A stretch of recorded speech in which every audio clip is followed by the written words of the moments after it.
প্রেমানন্দে একবার হরি হরি বল নিতাই গৌর সীতানাথ প্রেমানন্দে একবার হরি হরি বল নিতাই গৌর সীতানাথ প্রেমানন্দে একবার হরি হরি বল। সমবেত ভক্তবৃন্দের চরণে আমার কোটি কোটি প্রণাম। মন্বন্তরে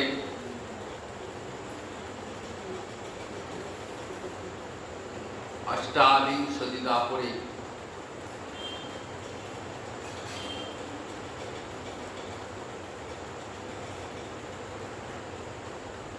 স্বয়ং ভগবান শ্রীকৃষ্ণ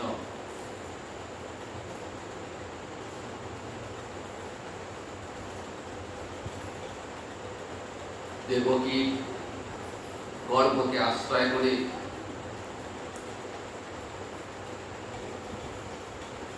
কংসের কারাগারে অবতীর্ণ হলেন।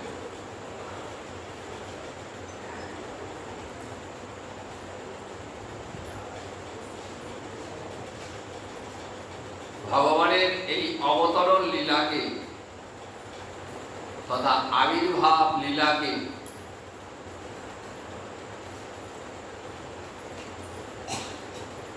আমরা বলি ভগবান জন্মগ্রহণ করলেন।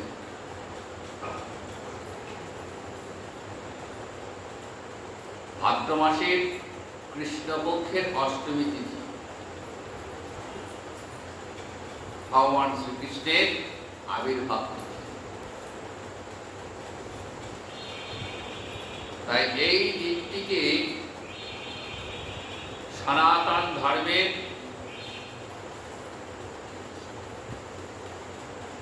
প্রত্যেকে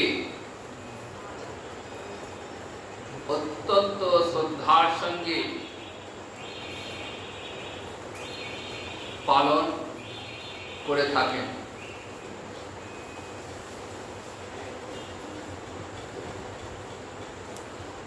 কোটি কোটি ভারতবাসী আরাধ্য স্বয়ং ভগবান শ্রীকৃষ্ণ অবতীর্ণ হলেন।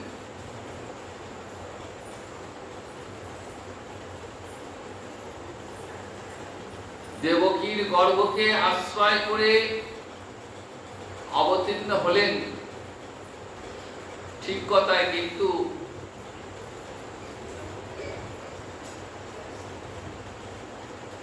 লীলা সহায়িকা যোগমায়া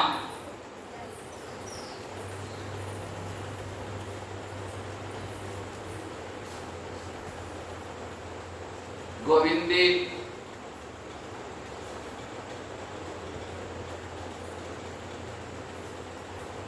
লীলাকে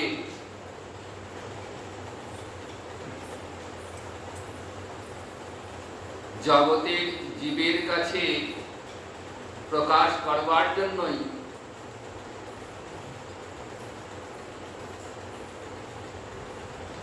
নন্দালয়ে মা যশোদার পুত্ররূপে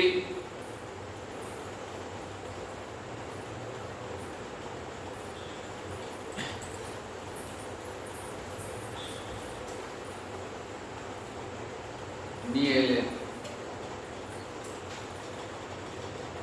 যোগমায়ার ইচ্ছাতেই বসুদেব পুত্রকে কোলে করে নিয়ে এলেন নন্দালয়ে।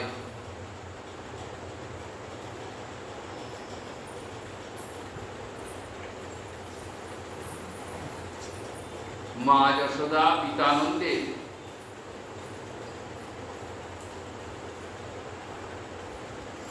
বহুদিন সন্তান হয়।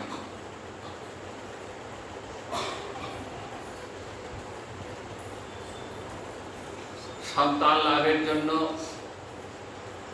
কুলদেবতা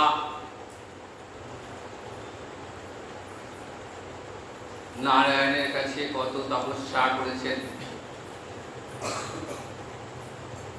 সেই তপস্যার ফলে মা যশোদা তার আদরের গোপালকে লাভ করেছেন। তাই যশোদার পুত্র সন্তান প্রসব করেছেন, এই খবরটা নন্দ মহারাজ যেই মাত্র পেয়েছেন,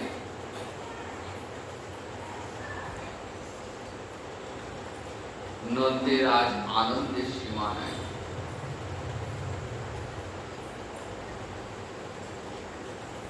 নন্দ এই কথার অর্থই হলো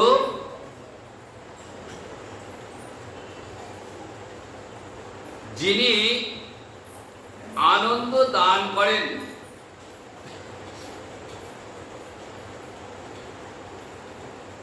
নন্দ যিনি জগৎকে আনন্দ দান করেন, নন্দয়তি ইতি নন্দ,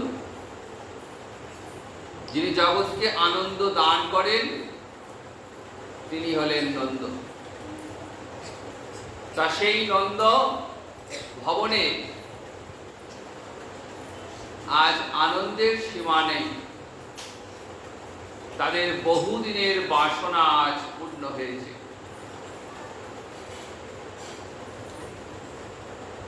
দুহাত ভরে দান দিচ্ছেন। সেই দানের কোনো সীমা পরিসীমা নেই। আর গোলকের হরিয়াজ ভুলোকে এসেছেন সেই নন্দ মহারাজার গৃহে।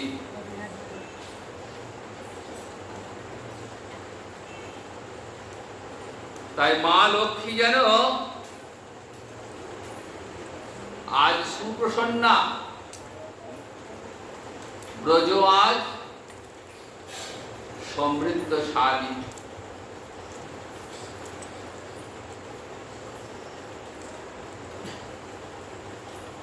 জাতপুত্রের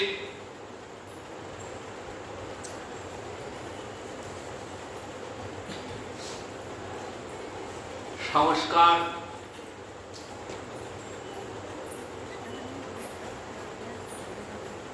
কার্যাদি অনুষ্ঠিত হবে।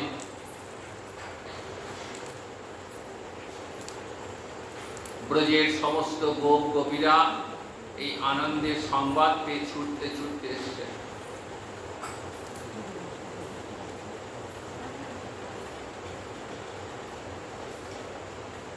দধি, দুগ্ধ, ঘৃত, ঘোল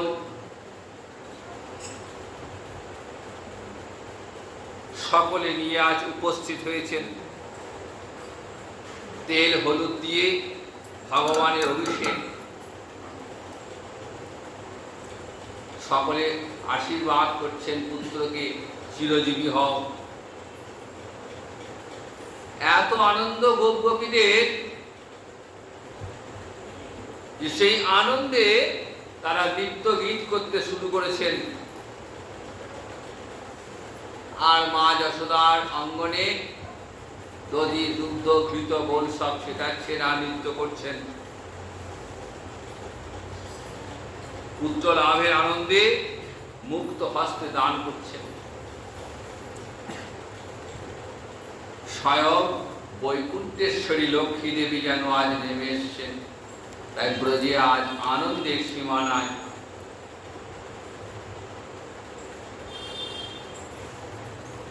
নন্দ মহারাজার গৃহে গোপাল দিনে দিনে বৃদ্ধি প্রাপ্ত হচ্ছে।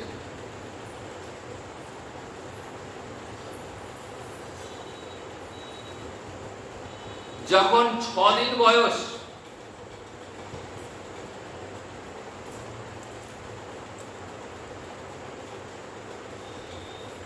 এই 6 দিন বয়সে এক অপূর্ব লীলা করলেন।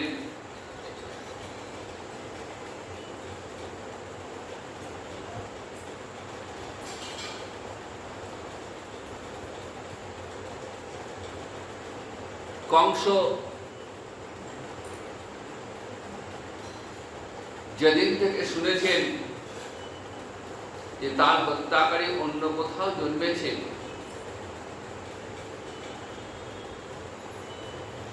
তার ঘুম উড়ে গেছে। মনে মনে ভাবছেন, আমি কোথায় খুঁজব আমার হত্যাকারী, সেই হরিকে আমি কোথায় খুঁজব।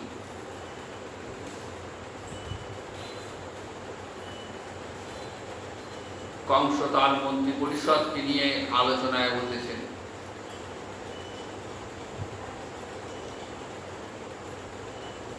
সকলকে নির্দেশ দিলেন, তোমরা যেখানে পারো, যেখান থেকে পারো, যেভাবে পারো আমার হন্তাকারী সেই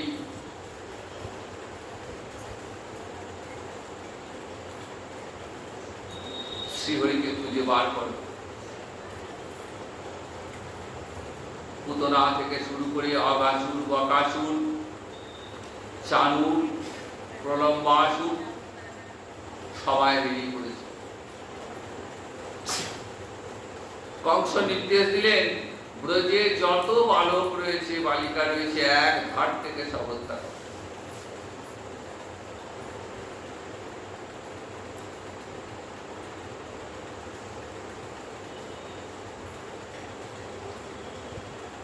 প্রথমেই এসছেন পুতনা।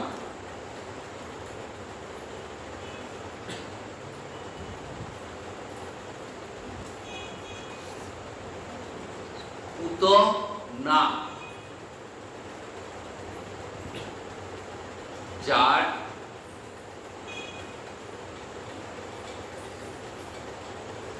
দেহটা অভিষেক করা,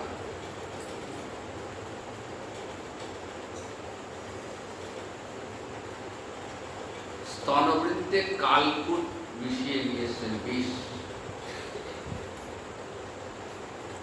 ব্রজের বালকগুলোকে এক ধার থেকে হত্যা করতে করতে খবর পেয়েছেন মা যশোদার একটা পুত্র সন্তান হয়েছে। এই কংসের নির্দেশ, ব্রজের কোনো বালককে বাঁচিয়ে রাখা যাবে না।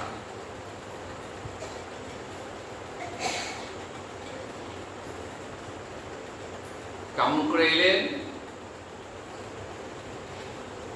এক সুন্দরী রমণীর বেশ ধরে এলেন, যাতে কেউ বুঝতে না পারে যে সেই ভয়ঙ্কর রাক্ষসী পুতনা।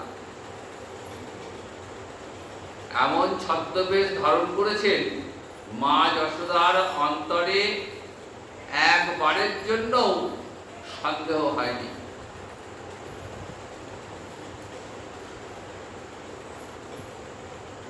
মা তার আদরের গোপালকে 6 দিনের শিশু তেল মাখিয়ে আঙিনায় বসিয়ে রেখেছেন, শুয়ে দিয়েছেন। মায়ের কোলে রয়েছেন। কত বউবকি আসছেন, আবার কত অচেনা, কখনো দেখেননি ব্রজে এমন অনেক মানুষ আসছে। এই পুতনাকে দেখে মা ভাবলেন নিজে হয়তো সেরকমই কোনো রমণী হবে। এসেই মা যশোদার কোল থেকে নিয়েছেন, ছেলেকে কোলে তুলে নিয়েছেন, আদর করছেন।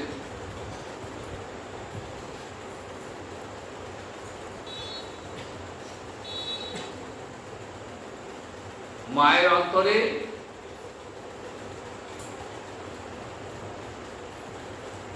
কোনো সন্দেহ দেখা দেয়নি, কিন্তু গোপাল তো বুঝতে পারছেন 6 দিনের শিশু হলে কি হবে। তিনি তো স্বয়ং ভগবান, সর্বাবতারী। তিনি কি করলেন?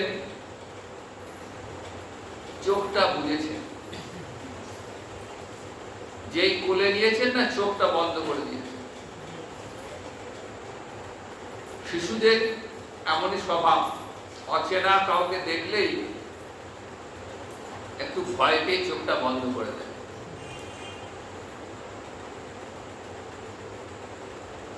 গোপালও তাই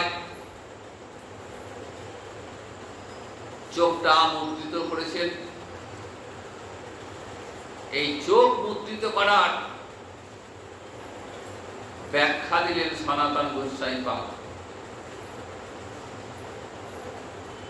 বললেন, গোপাল যে চোখ বন্ধ করলেন এর অনেক কারণ রয়েছে।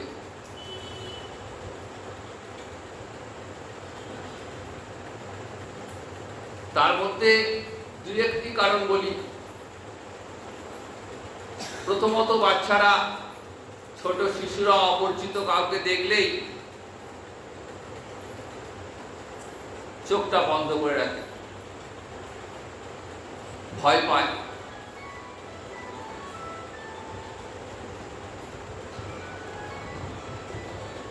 তো সনাতন গোস্বামী পাদ বলছেন,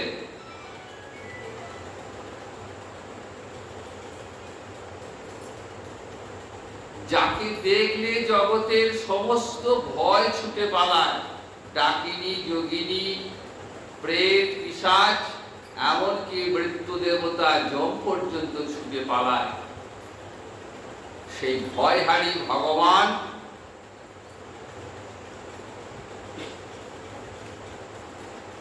তিনি পুতনাকে দেখে ভয়ে চোখ বন্ধ করেননি। তিনি চোখ বন্ধ করলেন এই কারণে যে পুতনার মুখ দর্শন করবেন না। কারণ পুতনা হচ্ছে একসঙ্গে বিষ্ণু এবং বৈষ্ণব বিদ্বেষী। শাস্ত্রে বলছে যে বৈষ্ণব বিদ্বেষী বিষ্ণু বিদ্বেষীর মুখ দর্শন করবে না।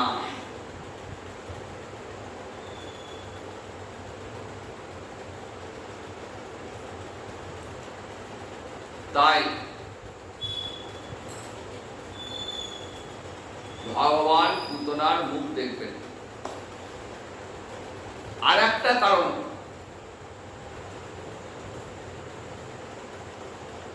যে ভগবান চোখ বুজে চিন্তা করছেন যে পুতনাকে আমি কি দেব। সাধারণত আমরা কি করি, যে কেউ যদি আমাদের উপহার দেয়, চেষ্টা করি আমরা বিনিময়ে তাকেও কিছু দেবার।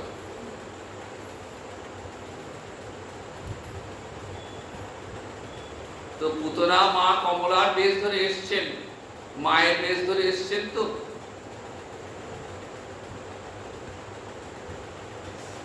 তাকে হত্যা করতে এসছেন, কিন্তু তথাপি ভগবান করুণাময়,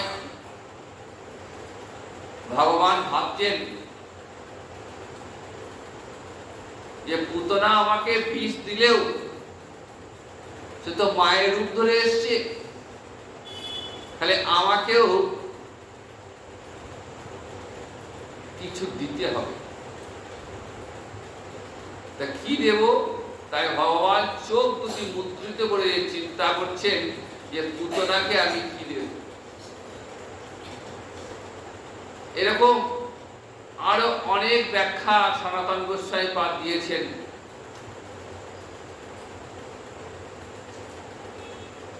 কি দিলেন পুতনাকে ভগবান? যে সে দান দিলেন না, একদম ধাত্রী গতি লাভ হল পুতনা। ভাই মা গোবিন্দের ভাই মা হলেন পুতনা।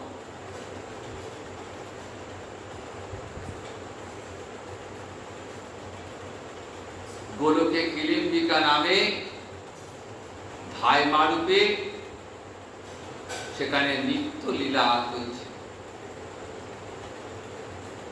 ভাই মা মানে মায়ের পরেই যার স্থান।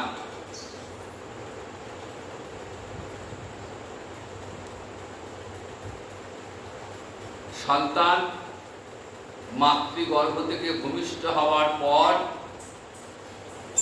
ভাই মা সেই পুত্রকে মায়ের মতোই অতি যত্ন সহকারে লালন পালন করে থাকে।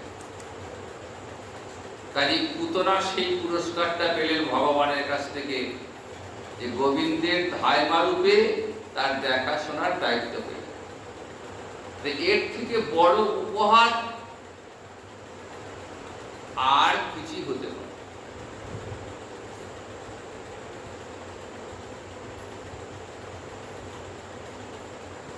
তাহলে দেখুন, পুতনা বিষ্ণু এবং বৈষ্ণব বিদ্বেষী হওয়া সত্ত্বেও এমন উপহার কেমন করে লাভ করলেন? তার তো নরকগতি হওয়া দরকার ছিল। যে সে নরক নয়, কোটিকল্প নরকবাস ভগবানকে হত্যা করতে এসেছেন, মুখে বিষ নিয়ে, স্তনবৃত্তে বিষ নিয়ে এসেছে। তার মতো পাপিষ্ঠা, তার পাপের শেষ নেই। অথচ পুতনাকে ভগবান কি করলেন? ধাত্রীগতি দান করলেন।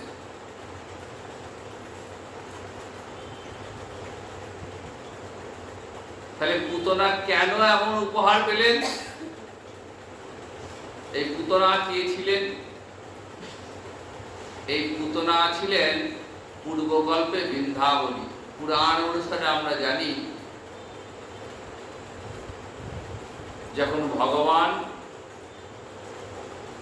বামন রূপে এলেন, অদিতির পুত্র রূপে, ইন্দ্রের ছোট ভাই রূপে, এই বামন অবতারে বলি মহারাজার পত্নী ছিলেন বৃন্দাবনী। যখন বামন বলি রাজার রাজসভাতে আসছেন, বামন রূপী ভগবান উপেন্দ্র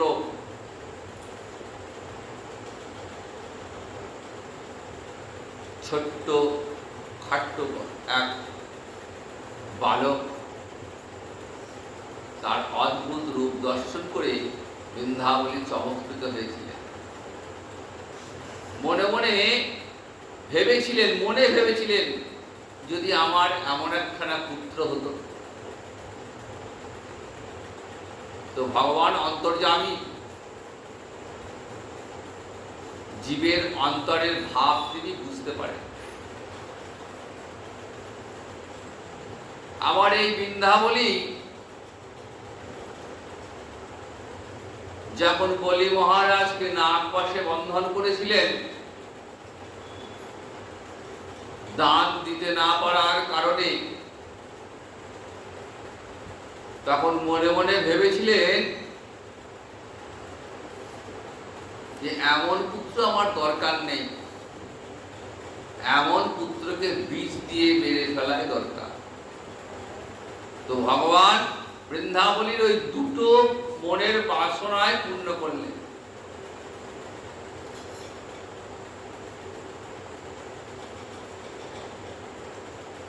তাই কি করলেন? পুতনার পঞ্চ প্রাণ হরণ করে তাকে ধাই মায়ের স্থান দিয়েছিলেন। আর বিষ দিয়ে মারতে চেয়েছিল, তাই বৃন্দাবনী পুতনা হয়ে এলো, স্তনবৃত্তে বিষ নিয়ে স্তন্য দান করার ছলে গোপালকে মারবেন। কোলে নিয়ে আদর করতে করতে কিছুটা দূরে চলে গেছে। মা যশোদার চোখের আড়াল হয়েছে, আর মনে মনে ভাবছেন এইবার তোমায় কে বাঁচায় আর দেখাবো। এমন ভয়ঙ্কর বিষ, মুখে দেওয়া তো দূরের কথা, ঘ্রাণের স্পর্শে মৃত্যু হয়ে যায়। আর সেই কালকূট বিষ নিয়ে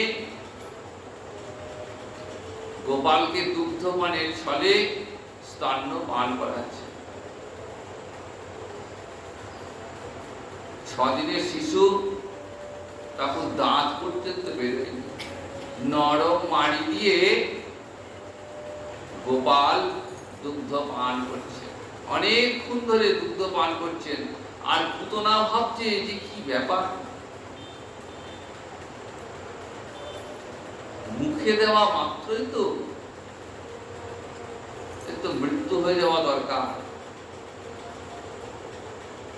আর গোপাল অন্তরে হাসছে, বলছেন দাঁড়াও, তোমার হয়েছে কি, এইবার তুমি দেখো কি হয় তোমার। নরম মাড়ি দিয়ে এমন করে চুষছেন যে পুতনা ভাবছে এইবার ছাড়লেই ভালো হয়, আর পারছেন না। তীব্র যন্ত্রণা শুরু হয়ে গেছে। মনে মনে বলছেন এইবার ছাড়ো, মুঞ্চ মুঞ্চ আলম। ভগবান বলছেন যে আমায় যে একবার ডাকে আমি তাকে কখনো ছাড়ি না। আমায় যে একবার ডাকবে তাকে আমি ছাড়ি না। শাস্ত্রের কেমন ব্যাখ্যা দেখুন, শ্রীমদ্ ভাগবতের কেমন শিক্ষা দেখুন, যে ভগবানকে পেতে গেলে এমন করুণাময় ভগবান যদি একবার কেউ অন্তর দিয়ে তাকে ডাকে, কারণ ভগবান জীবের অন্তরটা দেখেন, অন্তরের ভাবটা দেখেন। গীতায় সে কথাই বললেন তিনি, যে আমি শত্রু মিত্র বুঝি না, আমি নারী পুরুষ বুঝি না, আমি বালক বৃদ্ধ ধনী গরিব বুঝি না, আমি শুধু অন্তরের ভাব দেখি, জীবের অন্তরের ভাবটি কেমন। কেউ যদি শত্রু হয়েও শত্রু ভাব নিয়েও আমায় ডাকি, তাকেও আমি কৃপা করি।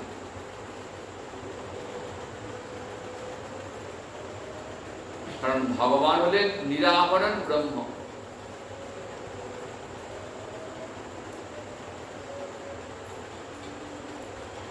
কাজবিহীন লণ্ঠনের ন্যায়।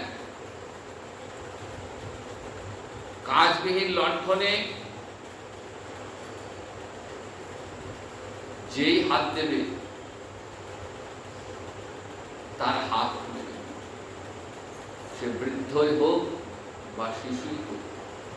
তাই ভগবান বলছেন এতে আমার কোনো দোষ নেই, আমি নিরাবরণ ব্রহ্ম। আমাকে যে যেভাবে ডাকবে আমি তাকে সেইভাবেই কৃপা করব।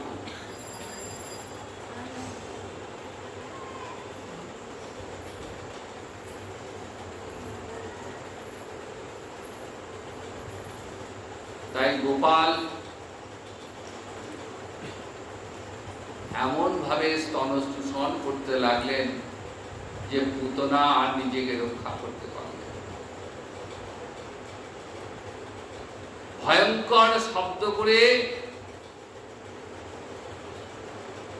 পড়ে গেলেন, আর সঙ্গে সঙ্গে তার আসল রূপটা বেরিয়ে, যন্ত্রণায় চিৎকার করতে করতে পুতনার আসল রূপটা বেরিয়ে এলো। তিনি মাটিতে কাছে পড়ে গেলেন। ভয়ঙ্কর শব্দ, যেন বজ্রপাত ভূমিকম্প হলে যেমন অবস্থার সৃষ্টি হয়, সেই রকম অবস্থার সৃষ্টি হলো। পুতনার পতনের শব্দের সঙ্গে সঙ্গে সঙ্গে গোটা ব্রজভূমি কেঁপে উঠল। সুদূর মথুরাপুরী কেঁপে উঠেছে। কংস ভাবছেন কি হলো, এমন তো হওয়ার কথা নয়। ব্রজবাসীরা ছুটে এসেছেন, কি অঘটন ঘটল। মা যশোদা ছুটতে ছুটতে এসেছেন। মায়ের অন্তরে সর্বদাই আকুলতা, ভয়, যে আমার গোপালের যেন কোনো ক্ষতি না হয়। পুত্র স্নেহ, বাৎসল্য স্নেহ এমন মায়ের, যে মা তার গোপালকে কখনো ভাবেন না, ভাবতে পারেননি যে আমার গোপাল স্বয়ং ভগবান। মা জানেন আমার গোপাল গুরু কৃপায়, নারায়ণের আশীর্বাদে আমার এই পুত্র। তাই মায়ের অন্তরে এতটুকু ঐশ্বর্য, আমার পুত্র এই অভিমান, তাই নিজের চরণধুলি গোপালের মাথায় অবলীলায় দিয়েছে। নন্দ মহারাজার পাদুকা মাথায় করে গোপাল বহন করে নিয়ে এসেছেন। এর নাম বাৎসল্য রস। ভগবানের প্রতি কতখানি ভালোবাসা থাকলে তবেই বাৎসল্য প্রতি আসে। আর ভগবান এই ভালোবাসার কাঙাল। মা যশোদা পিতানন্দের অভিমান যে গোপাল আমার পুত্র।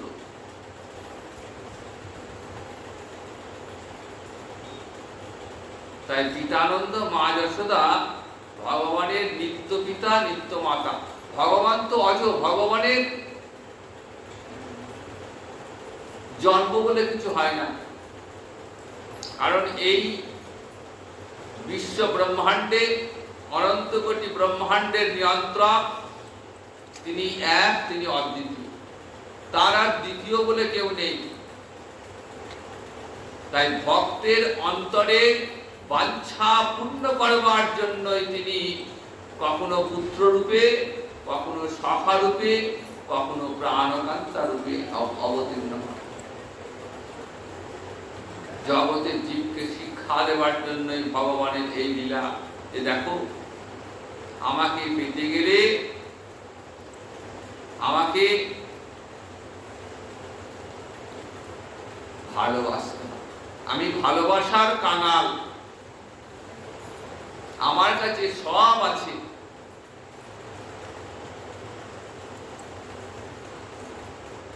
শুধু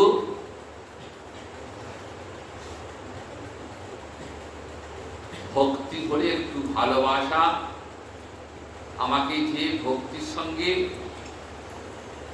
অন্তরে ভক্তি দিয়ে আমাকে যে ভালোবাসবে, আমি তার কাছে চিরকাল থেকে যাব। তাই শ্রীমদ্ ভাগবতের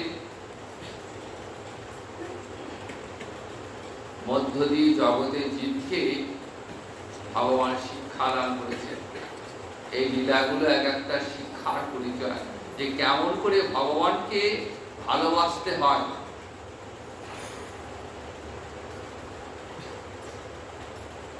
ভয়ঙ্কর পতনের শব্দে মা ছুটে এসে দেখছেন যে পুতনার বুকের উপর তার ছোট্ট গোপালে খেলা করছে। গোপালের কোনো ক্ষতি হয়নি। দেখুন, ভগবানের কিন্তু কোনো ঐশ্বর্যের প্রকাশ নেই। বৃন্দাবনে, বৃন্দাবন তো মাধুর্যের ধাম, সেখানে মধুময় ভগবান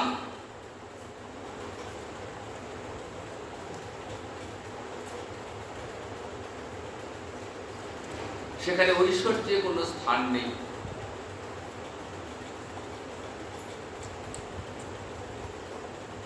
মা ভগবানের ঐশ্বর্য দর্শন করছেন, দর্শন করেও পরক্ষণে ভাবছেন না না, আমার পুত্র কখনই এমন কাজ করতে পারে না। ও আমার গোপাল মাত্র 6 দিন বয়স, ও কি এত বড় রাক্ষসীকে মারতে পারে?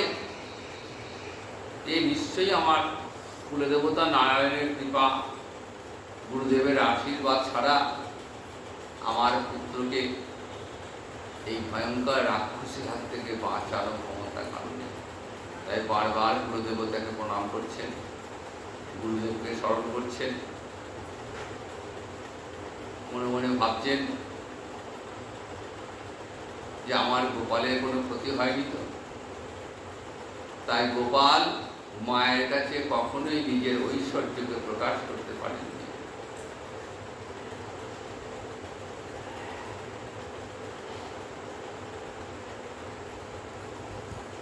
পুতনার দেহটাকে খণ্ড বিখণ্ড করে ব্রজবাসীরা কাঠ দিয়ে দেহটাকে পুড়িয়ে দিল। যখন দেহটা পুড়ছে, তখন ওই পুতনার দেহ থেকে সুগন্ধি বেরিয়ে আসছে।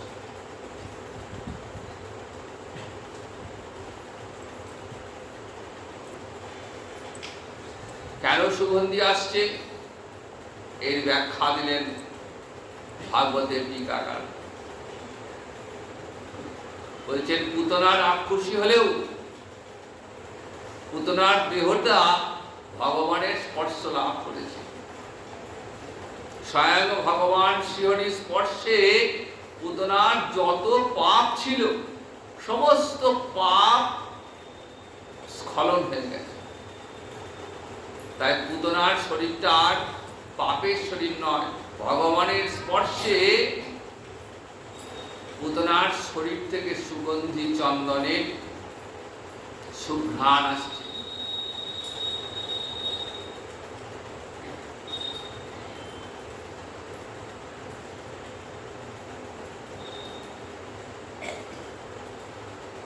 পুতনা বলছে যে এমন করুণাময় ঠাকুর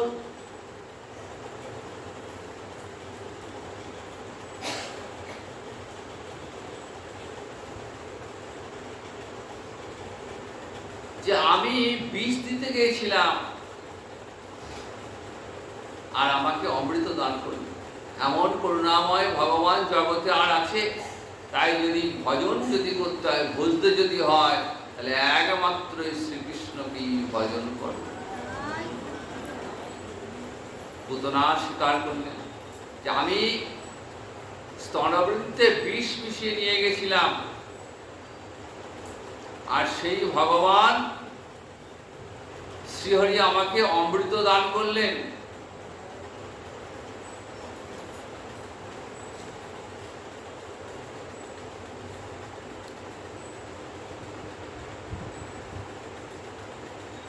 তাহলে প্রশ্ন উঠতে পারে, ভগবানের এটা কেমন বিচার? পুতনার নরকগতি হওয়া দরকার ছিল, তাহলে তো সবাই পাপ করবে, সবাই অন্যায় করবে, আর এই ভগবানের চরণে আশ্রয় নেবে, তার পাপ স্মরণ হয়ে যাবে। তার কোটিকল্প নরকবাস দরকার ছিল, তা না হয়ে সে কোথায় গেল? তার স্থান কোথায় হলো না, গোলকে ধাত্রী মায়ের গতি লাভ হলো। কেন এমন হলো? শাস্ত্রকাররা বললেন এটা তো ভগবানের প্রথম করুণার দান, নররূপে লীলা করছেন। তো সেই লীলা করতে এসে ভগবানের প্রথম করুণার দান, মর্তে প্রথম করুণা, তাই দানটা সত্যি একটু বেশি বেশি হয়ে গেছে।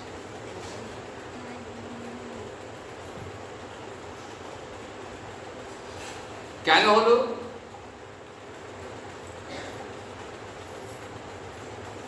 দেখবেন কোন অনুষ্ঠান বাড়িতে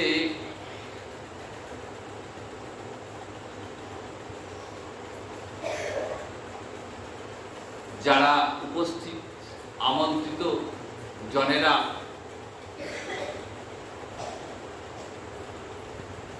যখন খেতে বসেন, প্রথম পংক্তিতে যারা বসেছেন, বাড়ির যে গৃহকর্তা তার নির্দেশ থাকে যে কোনো কার্পণ্য করার দরকার নেই, আমি অতিথিদের আপ্যায়ন করবার জন্য আমি যথেষ্ট আয়োজন করেছি, কাজে যে যা চাইবে তাকে দেবে, কোনো কার্পণ্য করবে না। যারা পরিবেশনকারী তারা গৃহকর্তার আদেশ পেয়ে গেছেন, তারাও প্রাণ ভরে বিতরণ করতে শুরু করে, দরকার না থাকলেও জোর করে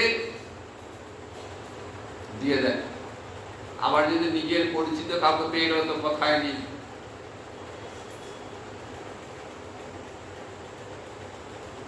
এরপর যত বেলা গড়ায় তত আস্তে আস্তে ভাড়ারে টান করতে শুরু করে। তখন গৃহকর্তা কি বলে, এবার একটু টেনে দাও। যারা পরিবেশন করছে তারাও বুঝতে পারে যে এখন থেকে টানবে না, আসলে শেষ পর্যন্ত আমরা গিয়ে আর কিছুই পাবো না। তো পুতনা হচ্ছে ভগবানের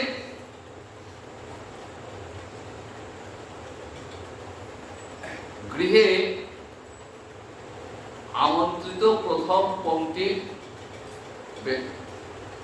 বসে পড়েছেন, কৃপাটা প্রথমেই পেয়ে গেছেন। মাত্র 6 দিনের শিশু তখনই কৃপা পেয়েছেন। তাই ভগবান দানটা দুহাত ভরে দিয়ে দিয়েছেন।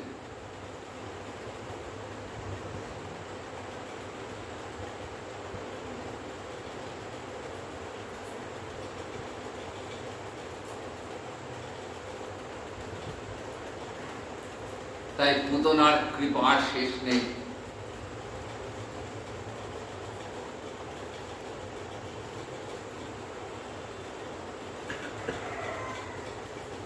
আবার দেখবেন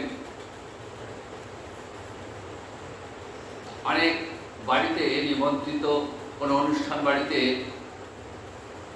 নিমন্ত্রিত ব্যক্তির সঙ্গে সঙ্গে অনেক অনাহুত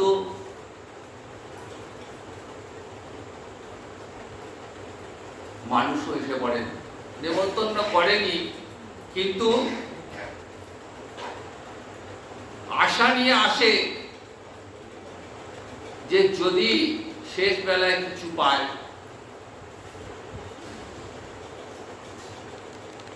নিমন্ত্রিত ব্যক্তিদের সঙ্গে তারাও প্রবেশ করে। যদি গৃহকর্তা তার মন যদি ভালো হয়, তাহলে সে কিন্তু দেখেও কিছু বলেন না, কারণ ঠিক আছে দুটো তো পেটে খাবে, আর তো কিছু না। এবং ওই প্রথম পংক্তিতে বসে চব্বচস্য লেজ্জ পেয় আহার করে তৃপ্তির ঢেকুর তুলতে তুলতে বেরিয়ে আসে। মালিককে আশীর্বাদ করে, সত্যি গৃহকর্তা খুব ভালো, আমি নিমন্ত্রিত নই, তবু আমাকে কেমন যত্ন করে খাওয়ালো। বাইরে যারা অনাহত রয়েছে তারা অপেক্ষায় রয়েছে যে গৃহকর্তা খাওয়ালো নাকি বের করে দিল। যখন বেরিয়ে আসছে তখন জিজ্ঞাসা করে যে হ্যাঁ গো, তুমি খেতে পেয়েছো? গৃহকর্তা কি বলবেন? অনাহত বলে হ্যাঁ হ্যাঁ, তোমরা নিশ্চিন্তে যাও, এই বাড়ির মালিক খুব ভালো, আমি চেনা নেই শোনা নেই নিমন্ত্রণ করা নেই, তথাপি গিয়েছি, কিন্তু আমাকে এতটুকু অনাদর করেনি, নিমন্ত্রিত অতিথিদের সঙ্গে সমান আপ্যায়ন আমাকেও করেছে। তো পুতনা সেরকম ভগবানের সবাই অনিমন্ত্রিত অনাহুত,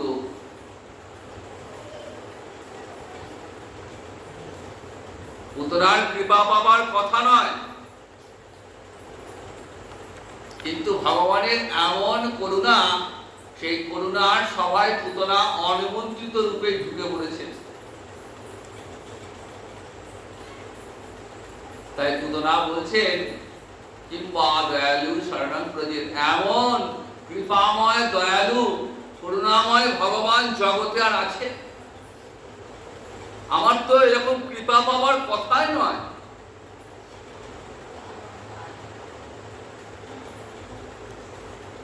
আমি বিষ দান করতে গিয়েছি,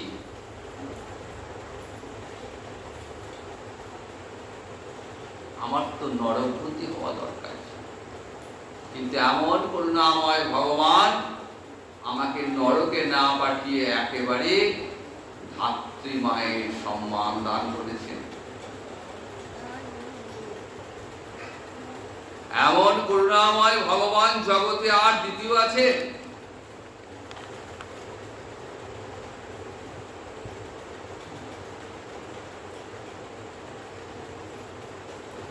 তাই ভজন যদি করতে হয় তাহলে একমাত্র ওই কৃষ্ণ ভগবানকে ভজনা করো।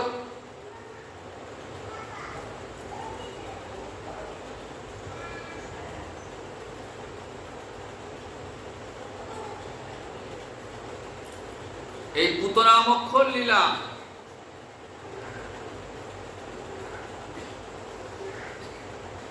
যারা শ্রবণ করেন, এই শ্রবণের ফল কি?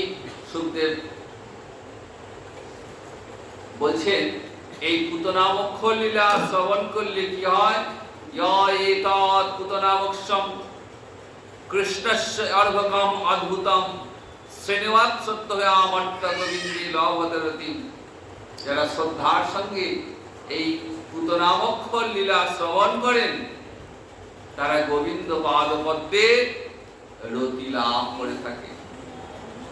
কৃষ্ণ কথা শ্রবণ মঙ্গলম, শুনিলেই হয় বড় হিত। গোপীরা বলছেন, হে গোবিন্দ, তোমার কথা শ্রবণ মঙ্গলম, তোমার কথা শুনলেই জীবের মঙ্গল হয়।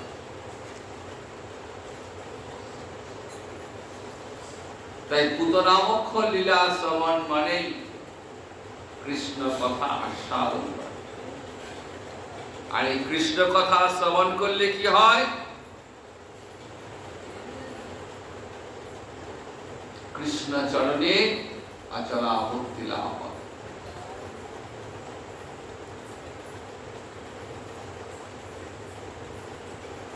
আমার নিতাই চাঁদ, আমার গৌরহরি জগৎজিৎকে এই বার্তা দিলেন, যদি গৌরহরি না আসতেন, যদি নিতাই চাঁদ না আসতেন, তাহলে আমরা এই কৃষ্ণ কি বস্তু জানতে পারতাম। কোথায় বৃন্দাবন আর কোথায় কৃষ্ণ লীলা আমাদের কাছে অজানা হয়ে থাকে। তিনি কৃপা করে বৃন্দাবনের লীলা স্তরিস্তম সংস্কার করেছিলেন, উদ্ধার করেছিলেন বলেই না আজকে আমরা ব্রজের মাহাত্ম্য, কৃষ্ণ লীলার মাহাত্ম্য, ধামের মাহাত্ম্য আমরা জানতে পারছি। তাই গৌরহরি নিতাই চাঁদের কৃপার শেষ নেই। তিনি কৃপা করে আমাদেরকে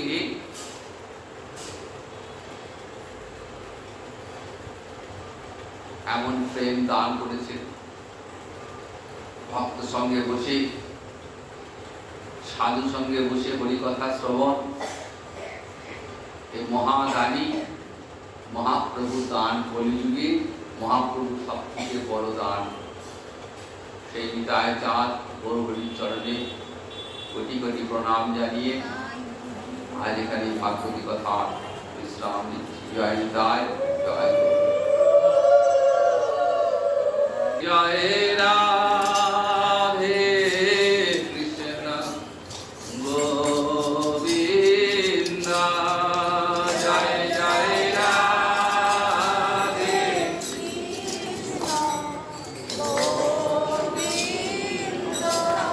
রাধে গোবিন্দ, রাধে গোবিন্দ, রাধে গোবিন্দ।